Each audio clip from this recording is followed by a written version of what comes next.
Uh, Selamat sore semua. Ini ternyata kali keduanya saya ikut sastra rombongan. Pak Slamet udah lupa masih sama saya. Pertama dulu 2011 membedah buku saya yang ketiga, Amplop Merah Muda untuk Pak Pos. Masih di Bulungan ya? Iya, masih di Bulungan dulu. Jadi saya agak nostalgia lagi. Ternyata udah pernah ikutan. Ya, baiklah tadi kan Ibu Dia sempat menyebut bahwa saya mendirikan koperasi penulis bangsa Indonesia. Jadi koperasi ini itu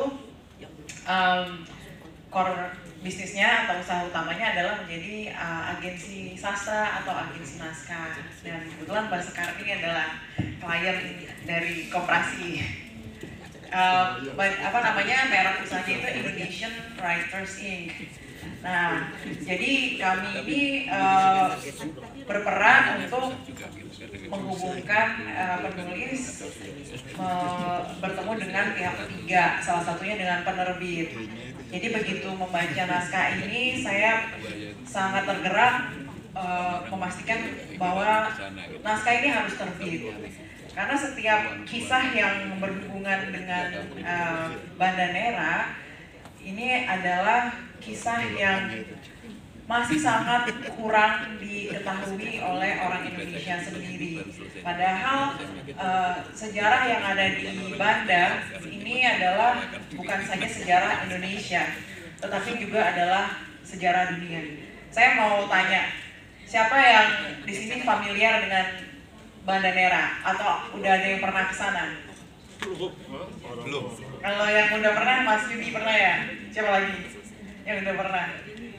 Ada yang familiar dengan buah pala selain untuk kue? Kalau buahnya pernah. Ya, jadi cerita tentang Banda ini sangat penting untuk diangkat, dan Mbak Sekar ini pendekatannya melalui fiksi dan romance yang menurut saya ini membuat pembaca mudah terbawa, terus bisa membayangkan. Tadi kan Mas Kev bilang ini film banget ya, memang sangat visual, langsung terbayang keindahan Banda. Terus di sini ada 4 tokoh sentral, ada Aru dan Mariana, kemudian ada Isabel dan Bayu. Itu wajahnya Aru tuh kalau orang Indonesia kan biasanya yang ganteng tuh yang kebule-bulean gitu, tapi di sini tokoh Aru ini pemuda Banda dengan kulitnya yang coklat gitu ya, rambutnya yang agak ikal, kebayang gantengnya, gagahnya gitu. Jadi begitu juga dengan Mariana. Mariana ini nanti ada rahasia tentang Mariana. Dia seorang Belanda tapi ada rahasia tentang dia, tentang jati diri dia. Ini semakin menarik. Terus di sini juga ada cerita pemberontakan, bagaimana anak-anak muda dulu di Banda ingin berontak juga dari penjajahan Belanda gitu atas monopoli pala.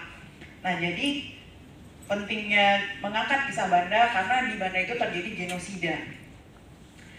Dan genosida ini telah melenyapkan, katanya hampir seluruh orang asli Banda itu musnah. Nah, jadi apa artinya?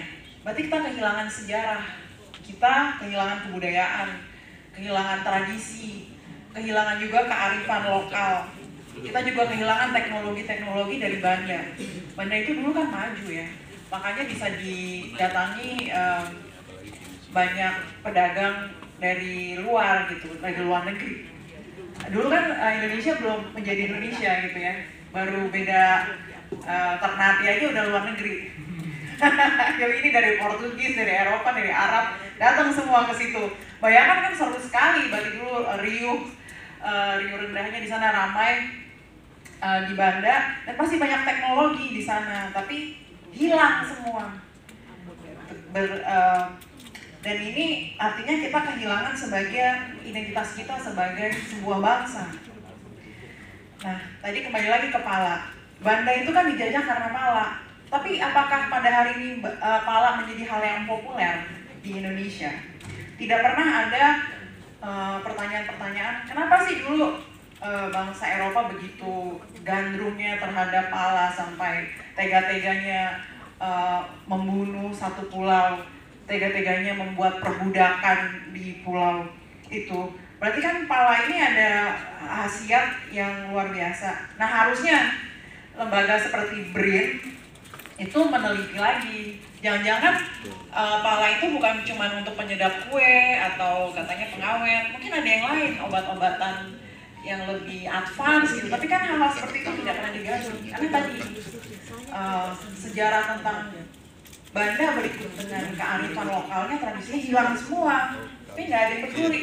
Saya terus terang baru tahu tentang Banda pun pas film dokumenternya Jay Subianto itu tahun 2000. Bukan film dokumenter dari Jay Subianto, mungkin 2015 ya atau sebelum itu.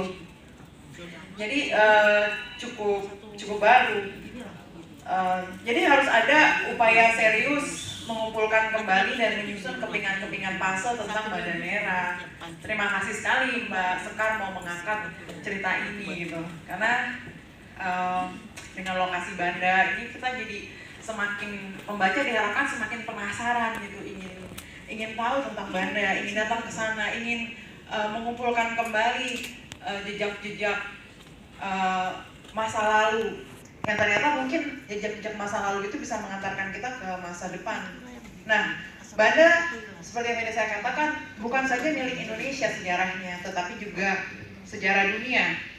Karena di situ karena Banda terjadi perjanjian Breda tahun 1667.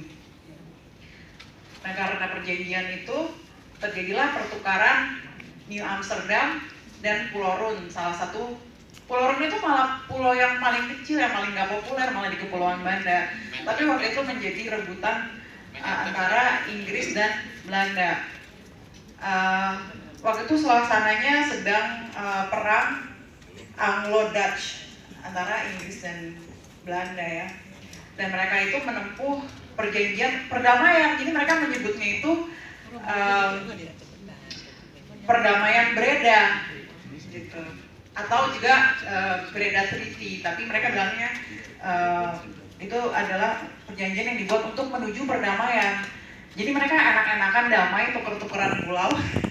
Tetapi untuk perdamaian itu mereka memperbudak orang-orang di Banda, bukan orang-orang di Banda aja, tapi kan itu terjadi penjualan orang-orang dari Jawa diambil ke sana dijadikan budak.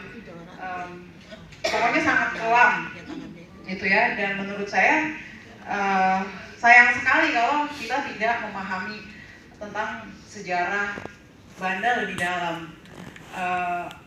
Tujuannya apa? Karena dengan memahami sejarah bangsa kita secara utuh, ya itu akan melengkapi identitas kita juga sebagai bangsa gitu. Dan saya berharapnya nanti ada cerita-cerita lain dari Banda yang tidak hanya dimulai dari kedatangan Belanda.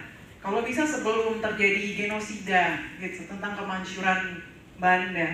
Ya mungkin itu risetnya mungkin agak sulit ya, karena kan udah dihabisin itu ya. Ya itu dulu, situ dulu dari saya, mungkin nanti lanjut dengan diskusi. Terima kasih.